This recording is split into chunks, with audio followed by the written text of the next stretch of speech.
Well, YouTube, I broke one of the biggest rules of motorcycling, man. I took a brand new helmet, fresh out of the box, and I went on a road trip with it. So after spending 1,000 miles underneath this lid, I'm gonna tell y'all everything I like about it and everything I don't like about it. So y'all come on and join me for this 1,000 mile review of my new HJC Modular, baby.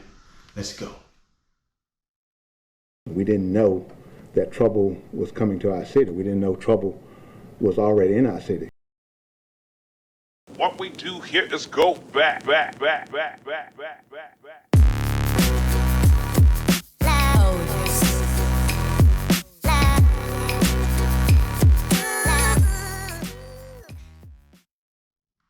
Alright, so this is my new modular helmet from HJC. It's the I-91. The I-91 modular helmet. It replaced my old helmet, my HJC IS Max 2. That's the IS Max 2. I don't think they make this helmet anymore. I mean, it served me well, but it was just time for an upgrade, man. So y'all will hear me referring to this helmet a lot in this review, just only because that's all I have to compare this helmet with. Let's go ahead and get into this review, man. I'm gonna start with the light section, and it's not in any particular order. I just wrote them down as I thought about them. So I'm gonna get into the first light that I have about this helmet, man, and the fact that it's quiet. And I don't mean like $1,200 helmet derived from aerospace and constructed with vibranium and padded with angel wings. I ain't talking about that type quiet, but for the price you pay for this helmet, it's very quiet. And it's miles more quiet than this IS Max 2 that I had. And I got a loud bike. Penny is super loud.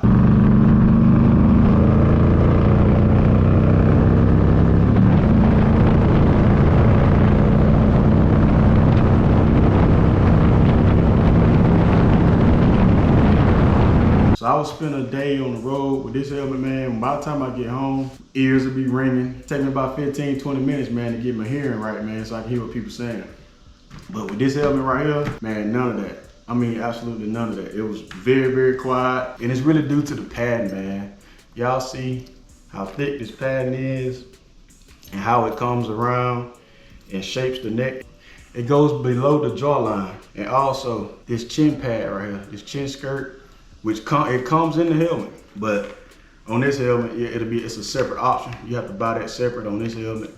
But you can see the difference in the padding just around the neck. You see that extra little piece of padding on this one that grabs you, that goes below the jawline. That helps add protection, and it helps to keep out outside noise. And like I say, it's not the quietest helmet on the market, but what you pay for it, man, I'm talking about, it's extremely quiet in my opinion. So let me get into the second thing that I like about it. And this probably is my favorite feature. And that's part of the reason why I bought this helmet, man. Look at this, check this out. I want y'all to check out the internal visor, right? Look, y'all see that?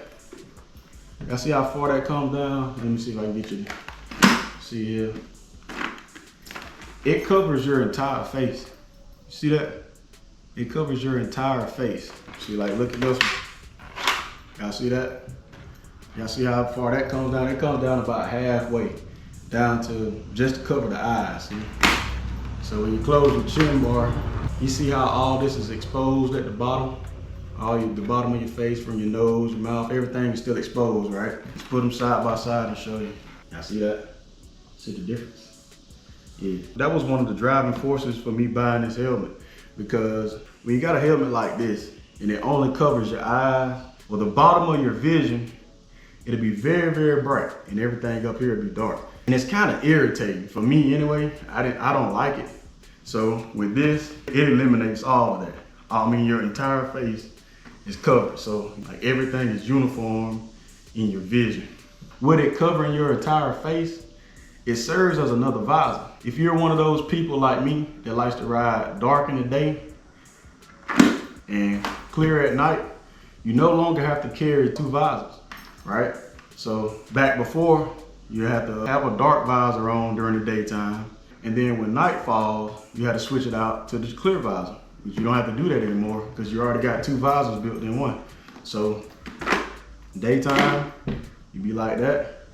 Nighttime, you just do it like that. You don't have to carry a spare visor with you anymore. And also, on hot days, I see that gap. It still leaves a gap. So even though it's closed and it's covering your entire face, it still allows for air to get in. So on a hot day, hot sunny day, you want to keep your face covered, keep your skin and your eyes protected, but still get some wind flow. That's the beautiful thing about it. Also, man, I noticed this too. This visor also serves as another sound barrier.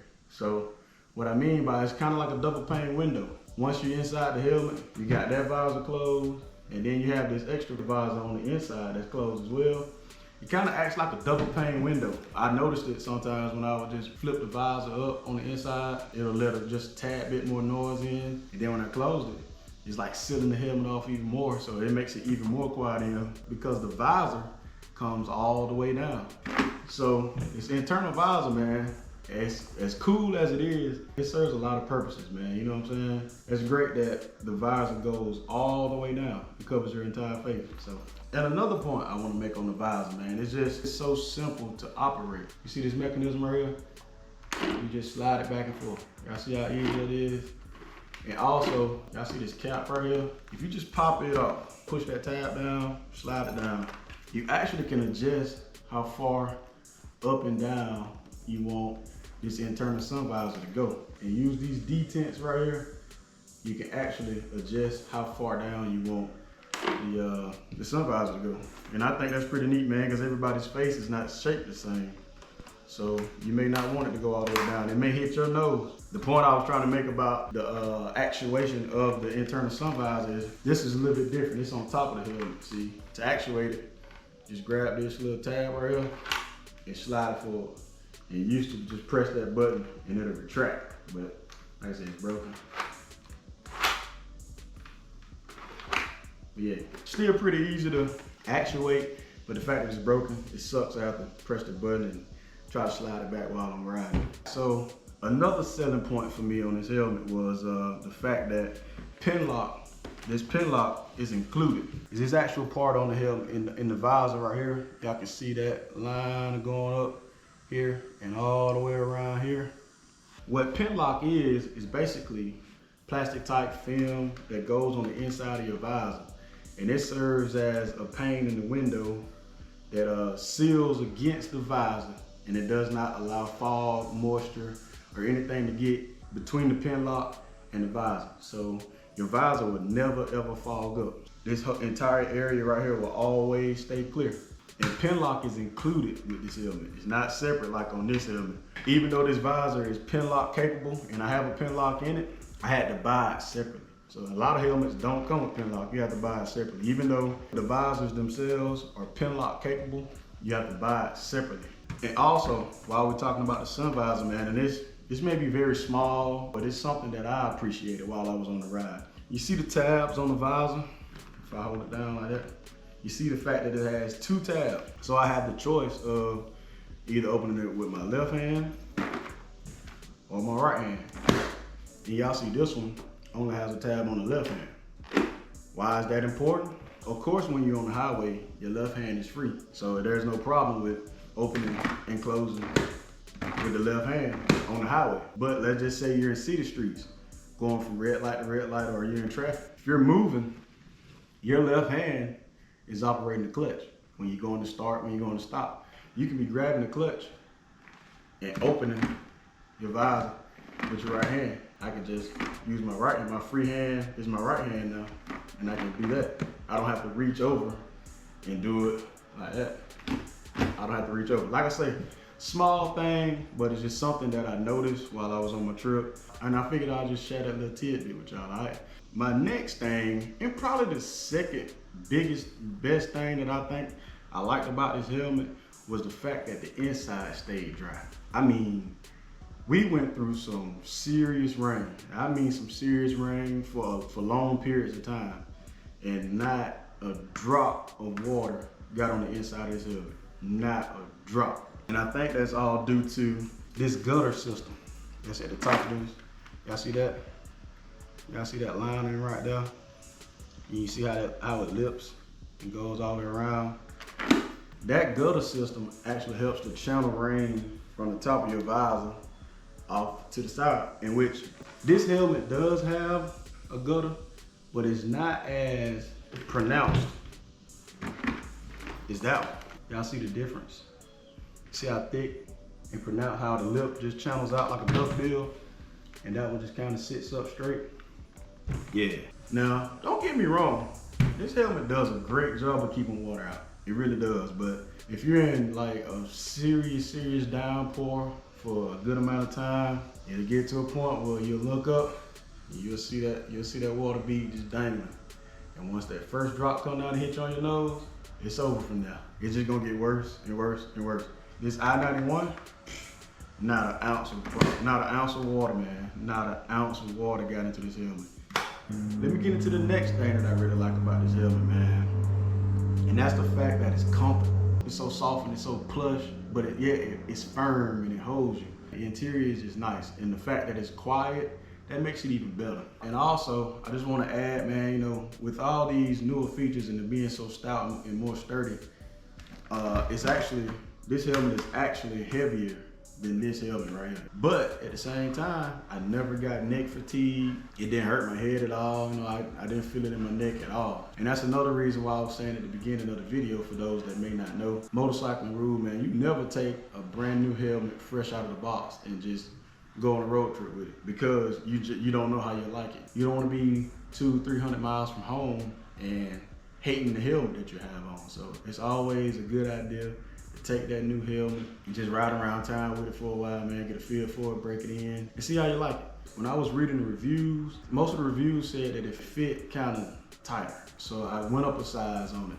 And truth being told, I probably could have gotten away with an XL on this helmet as well. I went up a size and got a 2X, but it's all good, man. It still fits well, man. It's not loose on my head. It doesn't shake, rattle, or roll at all. It still fits pretty snug. So be mindful of, if you wear an XL, if that's your normal size, and you probably get away with an XL. And another thing I want to point out, man, on this helmet, man, is the air inlets. And man, the air inlets are massive on this thing, man. Look.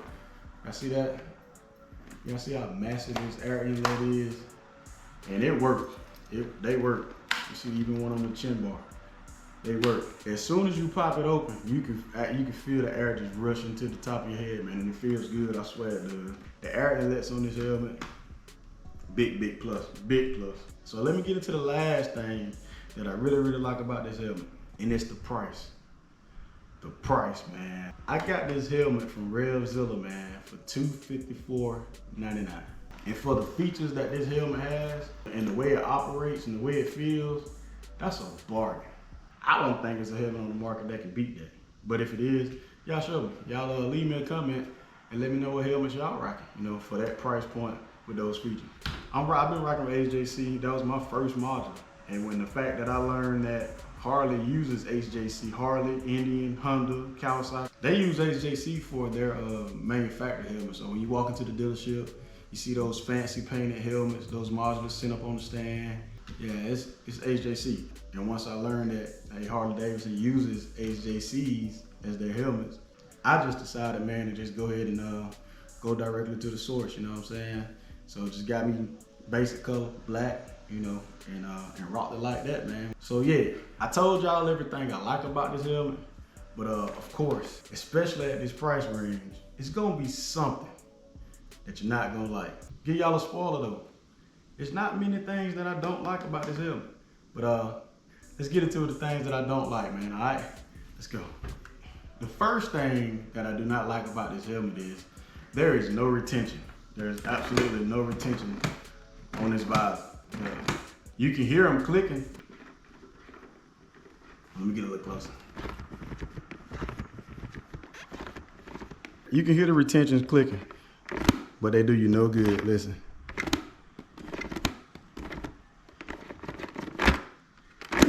The visor itself, it has absolutely no retention. Now they say it's either open or it's closed. And I find the fact that, yes, while you can ride with this visor open, if a good gust of wind or you adjust yourself in the saddle just a tad bit and the wind kind of catches the visor, it immediately shuts closed. Like, you can see it has just a tad bit of retention, just a tad. Just a small little bit of retention all the way at the top. But the slightest little bit of wind gust comes through, it closes shut. So let me show you what I mean. This old helmet has a lot of retention on the visor. And that's one thing that I really, really love about it, because if you just want to ride down the highway with it cracked, you can do that with this, because you see, y'all can actually see it clicking into place. You see that? So it's up there. It's up there. I had to put a little force on it then just close it. Look, check this out. I'm trying to just flick it down like I did the other one, and I can't do it. So you actually have to put a little force on it and click it. But you can hear the retention. And that's something that I really, really love about this visor. So because you can pick where you want it to sit. You know, you can pick where you just want to sit when you just ride down the road. You can have it like halfway, quarter way, whatever you choose. But this one right here, no sir, none of that. Look at that. You just flick it. Flick close. Alright, so the second thing I didn't like about this helmet, man, you know, it's not really a fault of the helmet. It's a gift and a curse. The fact that this internal sun visor comes all the way down, it does not have pin lock. It has no way of stopping getting fogged up. Once it gets fogged up, or molly, like my grandma, my mama used to say, once that visor gets molly, man, you know, kind of hurt your vision a little bit. That's really no fault of the helmet itself, because all internal sun visors do fog up. But the fact that it goes all the way down, man, and the bottom of the visor is right there by your mouth and your nose where you breathe at. So it's not really a big deal, because it doesn't obstruct your vision that much, but it's kind of annoying because the more you ride, the worse it gets. It doesn't take too long for it to start fogging up on you, man. So just something I want y'all to be mindful of, all right? Let me get into the last thing that I did not like about this helmet. And it's something that I didn't figure out until like later, like way into the trip. The chin strap. It's your basic D-ring chin strap. It has the basic padding on it just like every other chin strap. But for some reason, when I was riding around in the city, basic stop and go traffic, it would just dig into my neck. For some odd reason, I do not know why. I kept grabbing it, kept readjusting it. It just kept digging into my neck for some reason, and I don't know why. But it only did it if I was in the city, slow traffic, you know, not getting too much wind. When I'm on the highway, the pressure from the wind actually pushes the top of the helmet and just slightly, ever so slightly elevates it up that way. So it took the pressure off the chin strap. So when I'm in town, it's like that, with no wind. But once I hit the highway, it pushes it like that, just a tad bit. And it takes the pressure off my neck. Man, I don't know why it does that. When I have this helmet on, man, I don't feel it at all. Like I said, it's just same chin strap, exact same chin strap, basic D-ring, basic padding on that part. But it wasn't terrible, but at the same time, it was just annoying. Yeah, man. That's all I gotta really say about this old I-91, man. It did good. I got 1,000 miles underneath this lid, man, and I can say it's a pretty good lid. Dang good lid, man, and it steps above this one. And this is a great lid too. I don't think they sell this lid anymore. I don't think. If you want to get started into the modular world, man, HJC is, man, that's a good way to get started, man. HJC does have expensive helmets out there, don't get me wrong. But they make budget-friendly helmets, man, and these helmets are bang up for what you're paying for them, man. Y'all leave me a comment if y'all rocking HJCs, y'all like HJCs, let me know. Y'all rocking those Harley modulars, the Indian modulars, any other manufactured modulars out there, trust me, they are HJCs. So if you just learned today that all those manufacturer modular helmets and the helmets that they sell in the store are HJCs, if I just taught you that, let me know that too, you know what I'm saying? So I had planned on doing a review on this helmet anyway, but I had some people hit me in the comments, man, and write me in on Instagram, and they was like, man, how you like that helmet, man? I've been thinking about pulling the trigger on the new HJC helmet. So yeah, it's not brand new, but it's fairly new. I think they just came out like a year or two ago, I believe, or so. I think the newest one is the I-100 or I-1 something. That's the one that the chin bar goes all the way back. I'm just not a fan of those, man. That's not my style, man. That's not what I do. But man, most of the guys that ride with me in this chapter, they all rock the LS2s, and those are the ones where the chin bar goes back. I just want to know what helmets y'all rocking out there, man. You like rocking modulars? You like rocking full faces? Y'all like rocking the pots, the the little pot helmets, man. I see a lot of people rocking them. You know, I've been through. I ain't gonna say I threw it away, but it's up there on the top shelf, man. I don't even touch that thing no more. But I still see people rocking them, man. Even on the highway, they rocking the little pot, man, the little lids, what they call it, the doughboy helmet, the D-boy helmets that with the bib that flips up. Man, I see people still rocking them, man. But more power to y'all, cause but when it get to raining, no sir, I can't do it. I can't do it. But yeah, if y'all want to see me do more videos like this, like it can be just like garage talk, product reviews, any little thing, man. I actually have some topics that I would like to touch on. Y'all just let me know. If y'all like this format of video, man, I can put some more stuff together for y'all, man, and spread some knowledge, you know what I'm saying? Because the more you know, the more you grow. You know what I'm saying? Because it's all one big family. It's all one big community, man. We all should be learning from each other. So with that being said, man, hope y'all had a good day. Hope y'all in great spirits and in good health. So until next time with Trouble 2 Times, and Miss Penny will be back outside here in a minute. Y'all hold tight for that, all right? Y'all be good. Baby, you give me ice and fire. You're giving me wind and rain. You're some kind of bird.